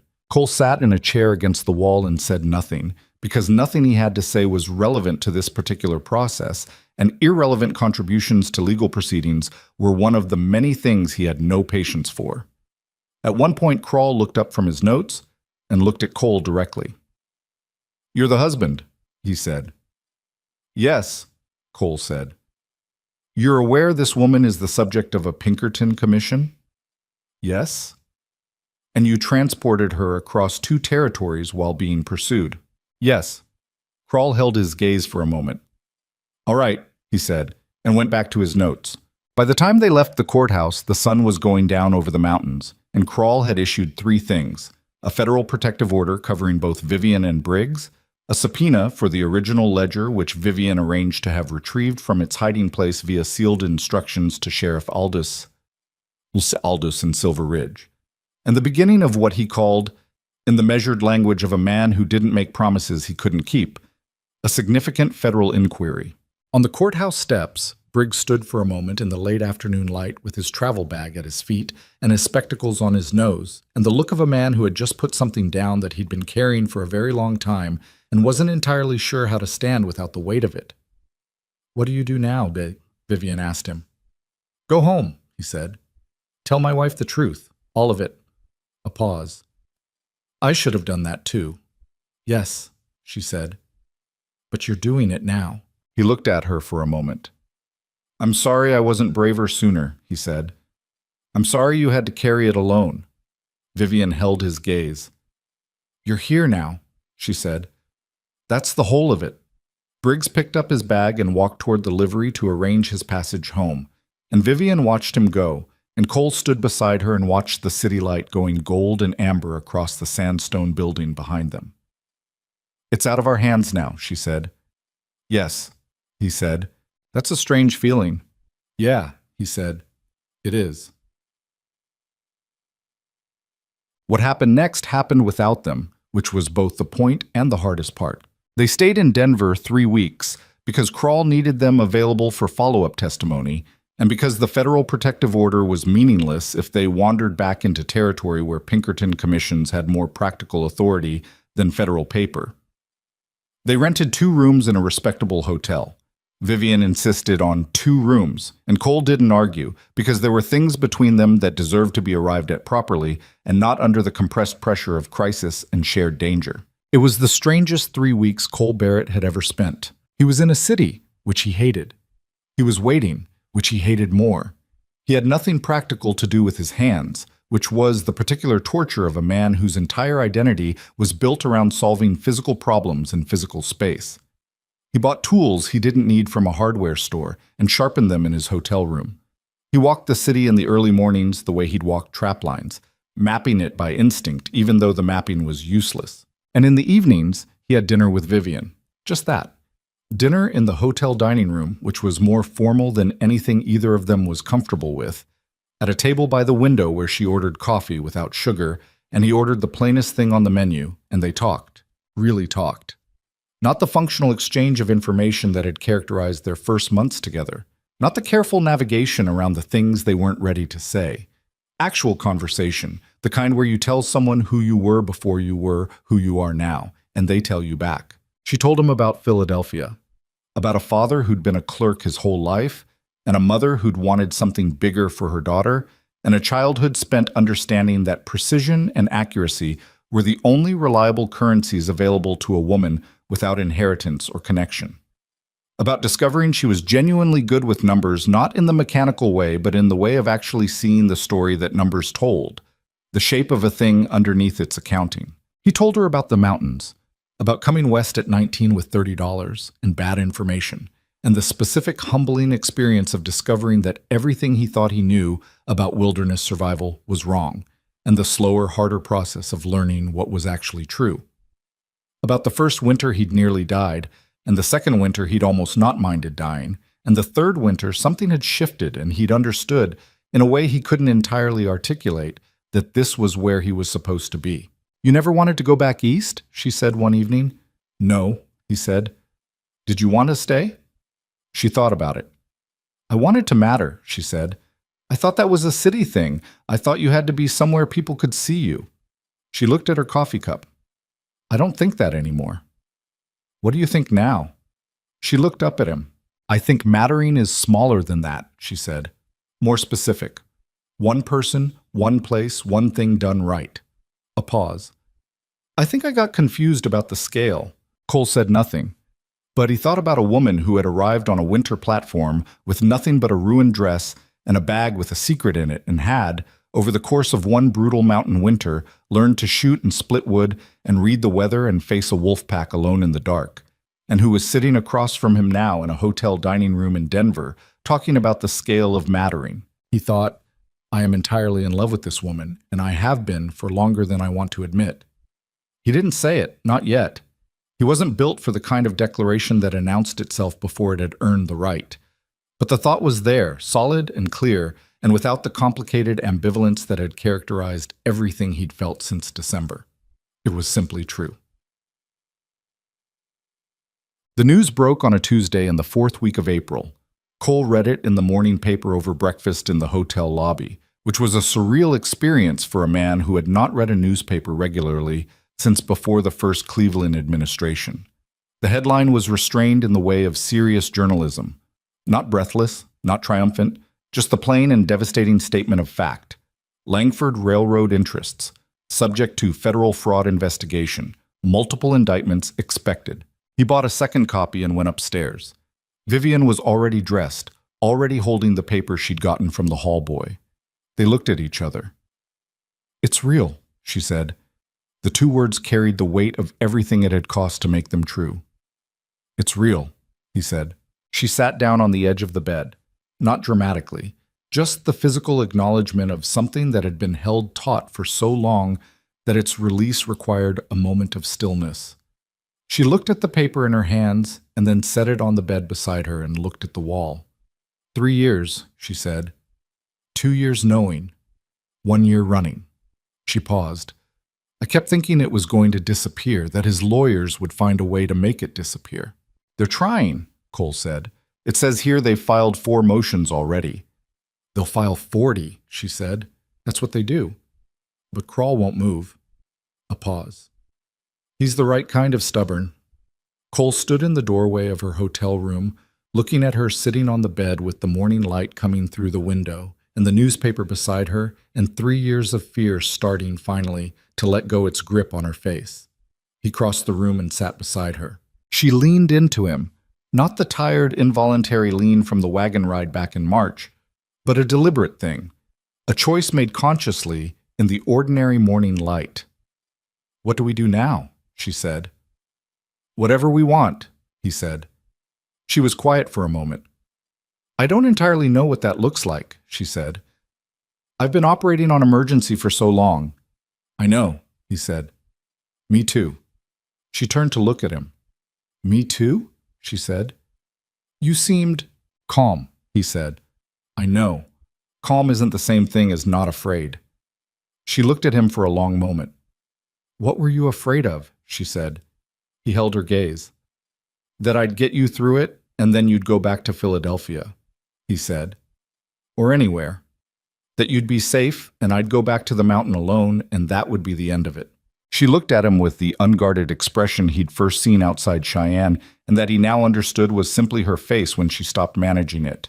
"I'm not going back to Philadelphia," she said. "No?" he said. "No," she said. "I went west, Cole. I'm not built for going back." He kissed her then, properly this time, without an inconvenient branch and without horses between them and without the immediate pressure of armed men in the tree line. Just the two of them in a hotel room in Denver on a Tuesday morning with a newspaper on the bed and the particular quality of light that comes in April, when the season is finally committed to the decision to change. It was still imperfect. He was out of practice and she was nervous, and they bumped foreheads first, which made her laugh. A real laugh, the full version, something he'd been waiting months to hear. And then it was better. 3 weeks later, Vivian received a formal letter from the federal attorney's office advising that all charges and Pinkerton commissions related to the Langford matter had been suspended pending investigation, and that she was free to travel and reside without restriction. The letter was followed 2 days later by a second, more private letter from Judge Crawl himself, which informed her that Samuel Briggs' testimony had been pivotal, that 3 other former Langford employees had come forward in the weeks following the initial indictments, and that the case was, in his estimation, substantial enough to survive any legal delay Langford's team could manufacture. Victor Langford, the letter noted without editorializing, had been removed from his directorship at the railroad holding company by his own board of investors, who had apparently calculated that distance was their best remaining asset. Vivian read both letters at the small desk in her hotel room, and then folded them carefully and put them in the inside pocket of her coat, next to where the notebook used to sit before she'd stopped needing to write in it every night. She went to find Cole. He was in the hotel's small courtyard, of all places, sitting on a bench with a piece of wood and a knife, carving something that didn't have a clear shape yet. He looked up when she came out. She handed him the letters without saying anything. He read them. She watched his face while he read, the stillness of it, the slight shift around his eyes at the Briggs line. He folded the letters and handed them back. "It's done," she said. The investigation isn't done, he said. No, but we are. She paused. Our part. He looked at her for a moment. Are you all right? He said. She thought about the question seriously, the way it deserved. I don't know what all right feels like anymore, she said. I've been braced for something for so long that not bracing feels wrong, like I'm forgetting something. She paused. Is that normal? Don't know, he said. Never been through something like this.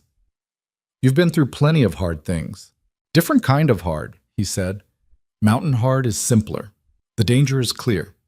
You deal with it or you don't. This was never clear, she said. No, he said. It wasn't. She sat beside him on the bench. He went back to the carving. She watched his hands work, those particular hands, calloused and competent, that had taught her to shoot and adjusted a lamp for better light and held her steady on a dark trail when the footing was wrong. I want to go back to the mountain, she said. He stopped carving. Not the same homestead, she said quickly. I know the cabin, the lean-to. She'd thought about this carefully. But the mountain itself, the high country, I want to go back. He looked at her. Why? He said. It was a genuine question, not a challenge, and she gave it the genuine answer it deserved. Because that's where I became something I recognize, she said. Not who I was in Philadelphia, not who I was when I was running. Something else, something that feels more like the actual truth of me. She paused. And because you're there, or you should be, and I'd like to be where you are. Cole Barrett looked at the piece of wood in his hands. He was not a man given to sentiment, which was different from saying he didn't feel things. He felt them. He just didn't trust that feeling them out loud made them more real, because in his experience things were most real when they were built with your hands and tested by weather, and still standing after the testing. Words were approximations. Actions were the actual statement, which was why what he did next was the most articulate thing he'd said in months. He put the carving in his coat pocket and stood up. Come on, he said. Let's go find out what lumber costs in this city. She looked up at him. You want to buy lumber, she said.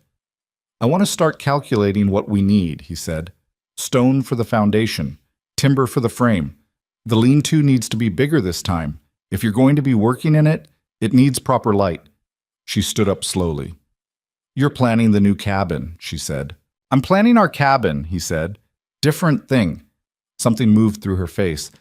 That's the most romantic thing you've ever said, she said. It's a structural discussion, he said. Cole. There's a practical dimension to everything, he said, but the corner of his mouth moved. She put her hand through his arm the way people did it in cities, which he found slightly awkward, and they walked out of the courtyard together and into the Denver street, and for the first time in a very long time, neither of them was watching for someone behind them. They left Denver in early May. The road north was muddy with snowmelt and loud with birds that had returned from wherever birds went in winter, and the horses were fresh and the sky was the particular shade of blue that only happens at altitude in spring, the kind that looks almost artificial, too saturated to be real. Vivian rode beside him on the trail back through Cheyenne, not behind, not ahead. Beside, as it had been since somewhere on the long trail from the mountain in March, when the arrangement had quietly and without announcement become permanent. They stopped in Cheyenne overnight, and she sent a letter to Briggs's home address. Not long. A page. Maybe less. He didn't read it. She sealed it herself. But she told him what she'd written, that she was grateful, that she hoped his family was well, that she thought he'd done a hard thing correctly, and that counted for more than the timing. Do you think he'll be all right? Cole said, when she came back from the post office. I think he has a 4-year-old who drew him mountains, she said. He'll figure out how to be all right. In Silver Ridge, Sheriff Aldis met them at the edge of town with a look that was partly relief and partly the expression of a man who had been holding several things together by will alone and was grateful to hand them off. Ledger's in federal custody, he said. Crawl's man came through 2 weeks ago. A pause. Pike hasn't been back. He won't be, Cole said. Aldis looked at Vivian.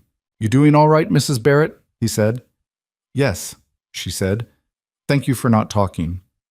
I'm a slow man, Aldis said, which was the closest thing to a joke the sheriff had managed in possibly years, and they left him to it. Gerald at the post office went extremely red when he saw Vivian and said he was sorry about 6 times before she told him firmly that it was all right and he hadn't known, and she didn't hold it against him. This seemed to distress him more than the original guilt, but they left him to manage it. Hatch at the general store sold them 6 months of provisions without asking a single question, which was the highest form of respect he knew how to show. They went up the mountain on a Wednesday morning in the second week of May, with 2 pack horses carrying lumber and the riding horses carrying everything else, and the trail was different from December in every way except the vertical. Green pushing through where the snow had retreated, streams running fast with melt, mud and ruts where the frozen ground had given way. It was harder than winter riding in some ways, softer footing, less predictable. But the light was different, more of it, and warmer. And it came through the pines at angles that winter never allowed. The clearing looked smaller than Cole remembered. That always happened after time away. Spaces contracted in memory without the actual dimensions changing. He stopped the horses at the tree line and looked at it. The cabin was partially standing. The east wall was gone entirely where the blasting powder had done its work, and the lean-to was ash and scorched earth, and the roof had partially collapsed where the structural support had failed. But the west wall and the stone fireplace were intact, and the root cellar had survived completely, and the granite shelf behind the property was exactly as it had always been, indifferent and permanent. Vivian stopped her horse beside him. Neither of them said anything for a moment. "It's worse than I expected," she said. "It's better than starting from nothing," he said. "Is it?" "The foundation's good," he said. "The fireplace is good. The root cellar is good." He looked at it. "I built those first because I knew everything else could be rebuilt. The first things you build to last." She looked at the ruins for a moment. "What do we start with?" she said. "Clear the debris," he said. "Then assess the standing walls. Then frame the new sections." He paused. "It'll take most of the summer." "All right," she said. "It's hard work," he said. "Harder than winter chores." "I know what hard work is," she said. "I know you do," he said. They rode into the clearing. Bob. The summer was exactly as hard as Cole had said, and neither of them had romanticized it, which was probably why they survived it with their sanity and their relationship more or less intact. There were days when the work was grinding and progress felt invisible, and they were both too tired and too sore for conversation. And on those days, they ate in near silence and slept early and started again in the morning. There were also days when something fit together correctly. A beam seated in its joint, a wall rising plumb and solid, the roof taking shape against the sky, and the satisfaction of that was clean and deep and worth everything the bad days cost. Vivian built the lean-to. Not alone, Cole helped with the framing, but the decisions were hers, bigger than before, with a south-facing window that she'd specifically requested, and a proper workbench with a lamp bracket that put the light exactly where she needed it. She was going to keep the homestead accounts. Real ones, formal ones, because a working property needed proper accounting, and she was going to have a space to do it that wasn't also the kitchen. Cole built the bedroom last, not as an afterthought, as a deliberate choice, the way you save a thing until you've earned it. He built it into the west end of the cabin with 2 windows instead of 1, and walls thick enough to hold the heat and a floor that was level, which required more work than it might have because the ground under the west end had a slight grade that he'd been compensating for since the original build. When it was finished in early September with the aspens already going gold on the lower slopes and the first morning frost appearing on the water barrel, he showed it to her. She stood in the doorway and looked at it. It was plain. That was simply true. No decoration, no elegance, nothing that would have looked at home in Philadelphia. Just good solid wood and a straight floor and 2 windows, and enough space for 2 people to exist without diminishing each other. "It's beautiful," she said. "It's functional," he said. "Cole," she said, turning to look at him. "Learn to accept a compliment." "It's functional and it'll hold," he said. "That's what matters. That's what you always say. Because it's always true." She looked at him for a moment, that direct, unguarded look that he'd stopped being surprised by and started depending on without fully noticing the transition. "It's beautiful," she said again. "Both things can be true." He looked at the room, at the windows, and the level floor and the walls that would hold. "Yeah," he said. "I guess they can." There are things that don't resolve cleanly, and it would be dishonest to pretend otherwise. Victor Langford's legal proceedings ran for years, the kind of thing that generates its own ecosystem of lawyers and motions and counter-motions and appeals, the machinery of powerful men trying to preserve what remains of their power. He was eventually convicted on 11 counts of fraud and conspiracy, and the 3 territorial judges named in Vivian's ledger resigned before indictments could be issued, which was a form of accountability that felt insufficient and was probably the best available. 2 of the settlements that had been destroyed were rebuilt with compensation ordered by the federal court. One wasn't, because the families had scattered too far and the will to reconstruct wasn't there anymore, and that stayed a loss regardless of what the court ordered. Samuel Briggs testified twice. He kept his family together. His daughter grew up and eventually went to school in Denver, and he sent Vivian a letter about it that she kept in the notebook she'd started using again, for different reasons now. Dorian Pike took a different commission the following spring. Cole heard about it from Aldous without seeking the information, and he thought about the man with the city hat and the careful authority, and concluded that Pike had simply been doing a job the way he understood it, and that understanding and right weren't always the same thing, and left it at that. Sheriff Aldous was re-elected. Gerald at the post office stopped blinking quite so fast. Hatch at the general store overcharged them for coffee for 3 years running before Vivian caught the error in the receipts and corrected him, which he received with the look of a man who had expected nothing less. What Cole and Vivian built on that mountain was not a legend, despite what people in Silver Ridge would later say about it. It was a homestead. A working, difficult, imperfect homestead that required constant attention and regular repair and produced exactly enough to live on in good years and required careful management in bad ones. They had arguments. Real ones. Not the polite friction of 2 people managing proximity, but the actual disagreements of 2 people with strong characters trying to share a life. About the accounts, which Vivian kept with a thoroughness Cole sometimes found excessive and which she found completely necessary. About his habit of disappearing into the mountains for days without adequate notice, which she tolerated but did not pretend to be comfortable with. About 100 small things that accumulated over seasons and required the ongoing maintenance of 2 people who had decided that the work of it was worth doing. Most of the time they concluded it was. There was an evening in their second year, late fall, with the first heavy snow of the season coming down outside, and the fire doing what fires do and the cabin warm and solid around them, when Vivian looked up from the accounts and said, without particular preamble, "I'm glad I refused to get back on that train." Cole looked up from the trap he was mending. "Yeah?" he said. "Yes," she said. "I was terrified. I didn't have a real plan. I was mostly just... I couldn't think of anywhere else to go." "I know," he said. "You knew then?" "I knew you were scared," he said. "I didn't know if you'd make it." "Did you think I would?" He considered the question honestly, the way he considered all her questions. "I thought you had the kind of scared that makes people fight," he said, "which is different from the kind that makes them freeze." A pause. "I was right." She looked at him across the table. "That might be the nicest thing you've ever said to me," she said. "I told you the cabin was beautiful," he said. "You said it was functional." "Same thing," he said.